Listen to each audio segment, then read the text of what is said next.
Hello बच्चों, good morning. मैं शशि पाल, आपकी हिंदी टीचर।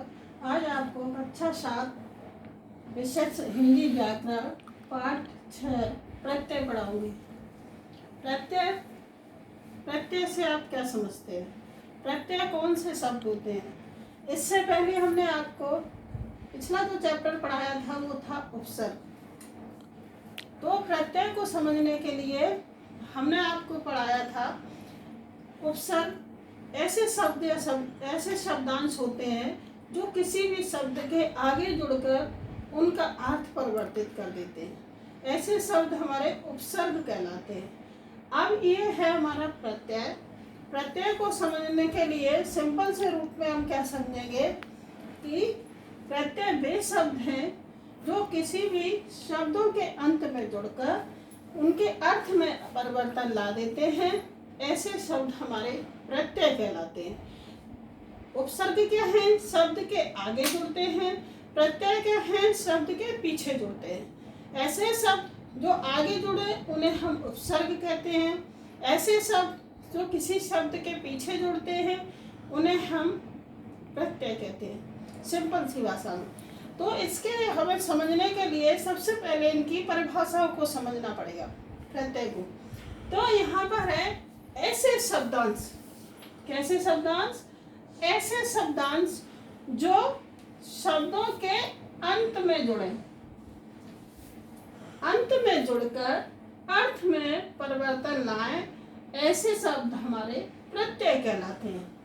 अगर हम दूसरे शब्दों में इनको कहें तो क्या होगा?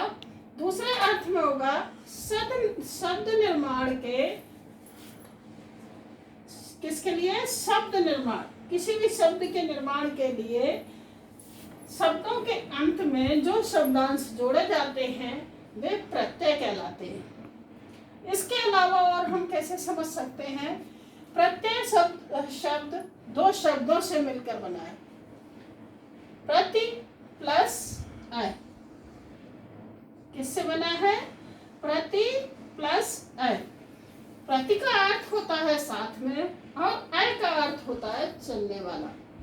अर्थात प्रत्यय का अर्थ हुआ साथ में लेकिन बाद में चलने वाला, बाद में चलने वाला।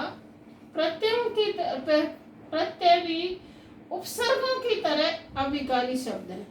अविकारी मीन्स कि ऐसे शब्द जिनका अपना किसी भी शब्द में जुड़ के जिनका अपना अलग अर्थ होता है, मतलब चाहे वो संज्ञा हो, सर्वनाम हो, लेकिन उनके अर्थ में परिवर्तन नहीं होता है और हमेशा पीछे जुड़ते हैं, किसी भी शब्द के लास्ट में जुड़ते हैं। ऐसे शब्द हमारे प्रत्यय कहलाते हैं।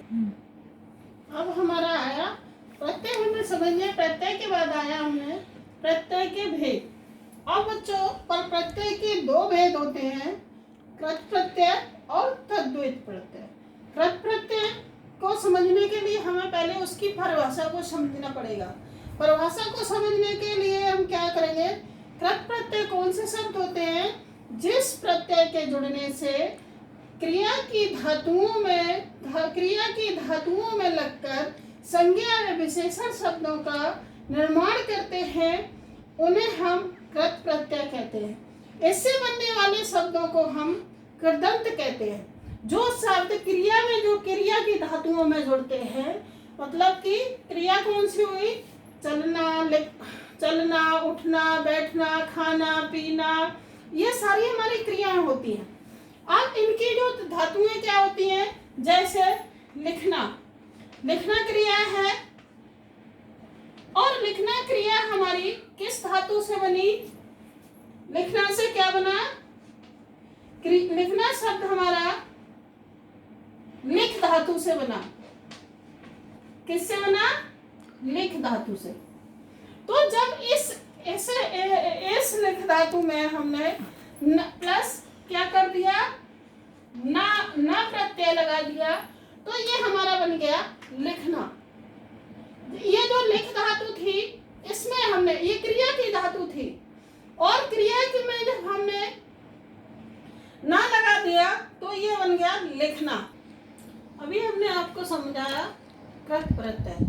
कृत प्रत्यय और तद्धित प्रत्यय, दो प्रत्यय के दो भेद हैं, कृत प्रत्यय और तद्धित प्रत्यय। और उसके बाद कृत प्रत्यय की परिभाषा भी समझ ली। अब हमारे कृत प्रत्यय दो तरह के शब्दों में होते हैं, दो तरह के होते हैं, हिंदी के कृत प्रत्यय और संस्कृत के कृत प्रत्यय।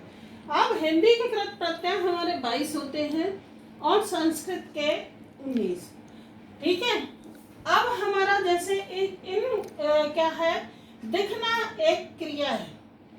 इसकी दिखना की क्रिया धातु क्या हुई, दिख, और इसमें हमने आवट शब्द लगा दिया, तो ये बन गया दिख शब्द में आवट हमने प्रत्यय जोड़ दिया, तो हमारा क्या बन गया, दिखावट। इसी तरह हम लिख धातु में अगर हम आवट शब्द जोड़ेंगे तो क्या हो जाएगा, लिखावट। इसी तरह लड़ धातु, लड़ना एक क्रिया है, उसकी किस धातु से बनी, लड़ धातु से बनी, और लड़ में हमने आकू शब्द जोड़ दिया, आकू प्रत्यय लगा दिया, तो क्या बन गया, लड़ाकू।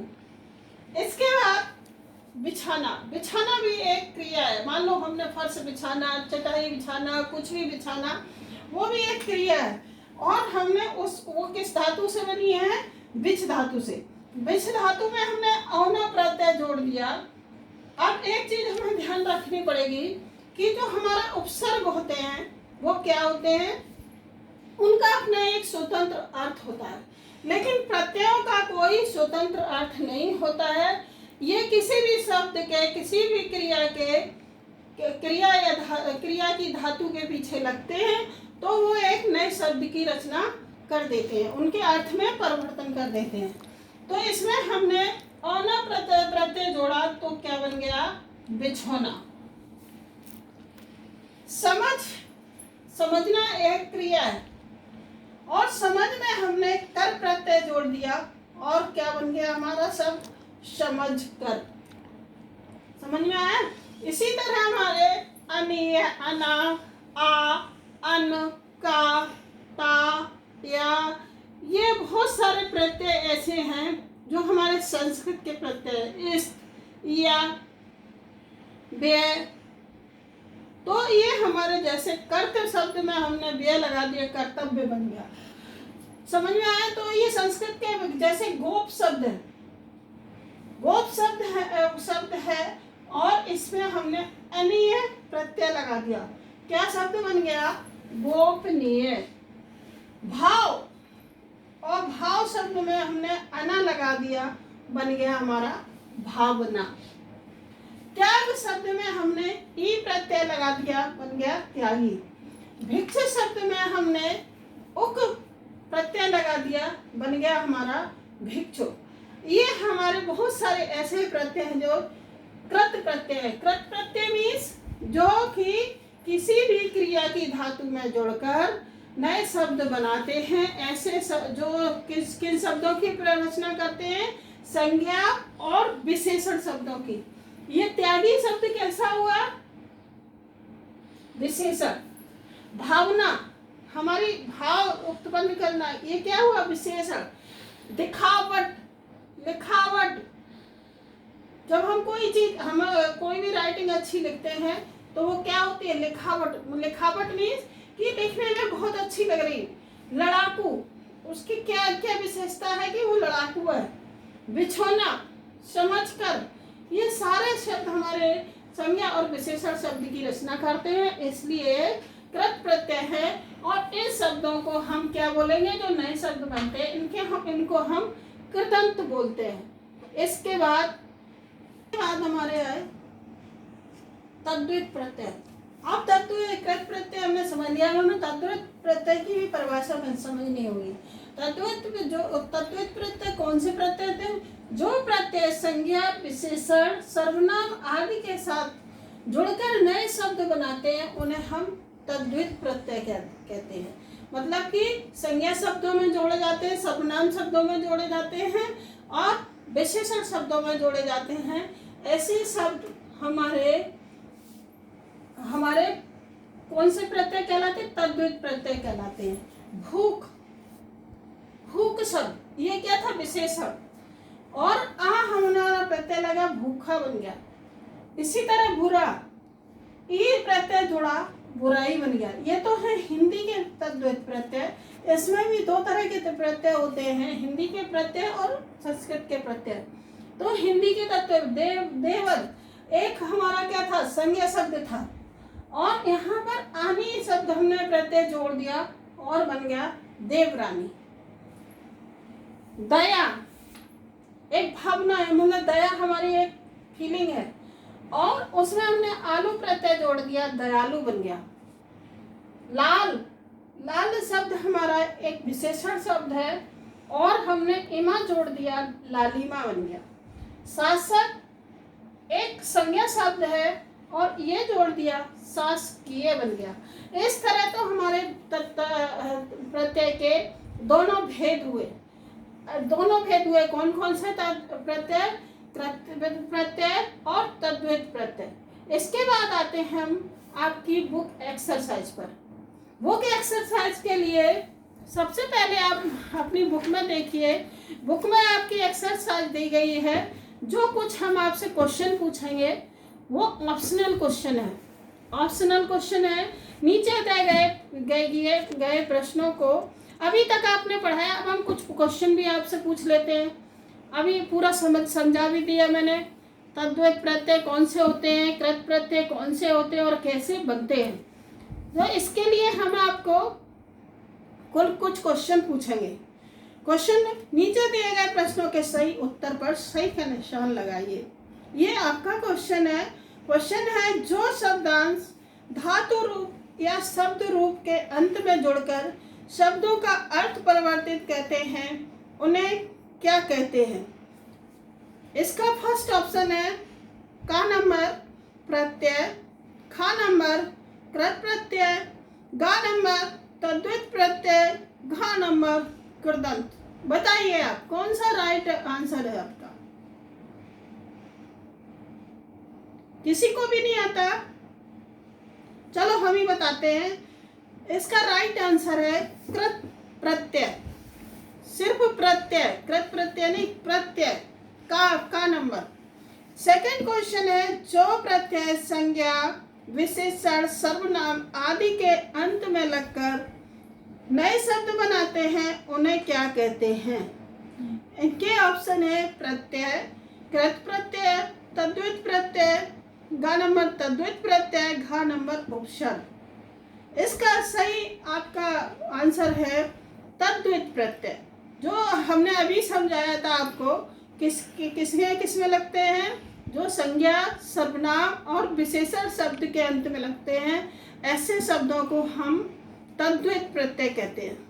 थर्ड है हमारा, जिस प्रत्यय के जुड़ने से क्रिया की धातुओं में लगकर संज्ञा अथवा विशेषण शब्दों का निर्माण होता है, वे क्या कहलाते हैं। प्रत्यय, कृत प्रत्यय, तद्धित प्रत्यय या कृदंत। इसका सही ऑप्शन है आपका कृत प्रत्यय। ये तो हुआ आपका ऑप्शनल वाला भाग। इसके बाद आया सेकंड क्वेश्चन है आपका, निम्नलिखित में मूल शब्द और प्रत्यय अलग अलग करके लिखें। ये अगली एक्सरसाइज है आपकी, निम्नलिखित में मूल शब्द तथा प्रत्यय अलग करके लिखें। ये आपके प्रत्यय सहित वर्ड है, जो प्रत्यय मिला हुआ है। अब यहाँ पर पूछा गया कि मूल शब्द इसका क्या था और इनमें प्रत्यय हमने क्या लगाया। तो ये भुलक्कड़ शब्द है। भुलक्कड़ हमारा भूल हमारी ये हुई हमारी धातु, इसमें हमने अक्कड़ शब्द जोड़ दिया, प्रत्यय जोड़ दिया और हमारा बन गया भुलक्कड़। इसी तरह बच धातु हुई, बच्चा की हमारी धातु हुई बच धातु हुई और पन हमने जोड़ दिया प्रत्यय, बचपन हो गया। बहाव में वह धातु हुई और आव हमने प्रत्यय जोड़ दिया, बहाव हो गया। बनावट में बन तो धातु हुई, इसमें हमने प्रत्यय जोड़ दिया आवट। इसके बाद सुनवाई, सुन हमारी धातु हुई और बाई हमने प्रत्यय जोड़ दिया, सुनवाई। कर्त हमारा सब धातु हुई और व्यय प्रत्यय जोड़ दिया, कर्तव्य बन गया। भूख हमारी धातु हुई और आ प्रत्यय जोड़ दिया, भूखा बन गया। यहाँ पर भित तो धातु हुई और आरी हमने प्रत्यय जोड़ दिया और शब्द बन गया हमारा भिकारी। इसके बाद में आपकी निम्नलिखित में से उपसर्ग तथा प्रत्यय अलग करें। ये ऐसे शब्द हैं जिनमें उपसर्ग भी हैं और प्रत्यय है। अब हमें अच्छे से समझ में आ जाएगा कि कौन से उपसर्ग कहाँ पर लगाए जाते हैं और प्रत्यय कहाँ पर लगाए। ये शब्द हमारा अपमानित। अपमानित शब्द में अब तो उपसर्ग लग गया। मान इसका मूल शब्द है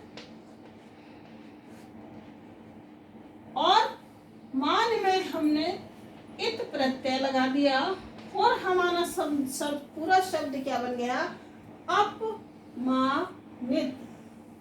इसी तरह अभिमानी में अभी हमारा उपसर्ग है, इसमें हमारा जो मूल शब्द है वो मान ही है और इसमें ई प्रत्यय लगा दिया और हमारा शब्द बन गया अभिमानी। इसी तरह परिपूर्णता, परि हमारा उपसर्ग, यहाँ का मूल शब्द है पूर्ण और इसमें प्रत्यय का लगा दिया ता, इसमें प्रत्यय जोड़ दिया ता। पूरा शब्द हमारा बन गया परिपूर्णता। क्या बन गया, परिपूर्णता। इसके बाद में निर्दयी। निर्दयी में निर हमारा उपसर्ग, दय मूल शब्द और ये हमारा प्रत्यय बन गया और ये बन गया निर्दयी। ये तो हुए हमारे उपसर्ग और प्रत्यय। अब हम अच्छे से समझ गए कि उपसर्ग कौन से होते हैं, जो शब्द के आगे लगते हैं। प्रत्यय कौन से होते हैं, जो शब्द के पीछे लगते हैं। ये दोनों ही उपसर्ग और प्रत्यय शब्दांश कहलाते हैं। क्या कहलाते हैं, शब्दांश कहलाते हैं। इनको भी हम शब्दांश कहते हैं, इनको भी हम शब्दांश कहते हैं। जो हमारा मूल शब्द होता है उसे हम शब्द कहते हैं। इस तरह आपका ये चैप्टर प्रत्यय का खत्म हुआ। अब हम आपको अगले चैप्टर के साथ आपको फिर मिलेंगे। तो बोलो भाई, अब हम अगले चैप्टर के साथ फिर से मिलेंगे। Bye, have a good day.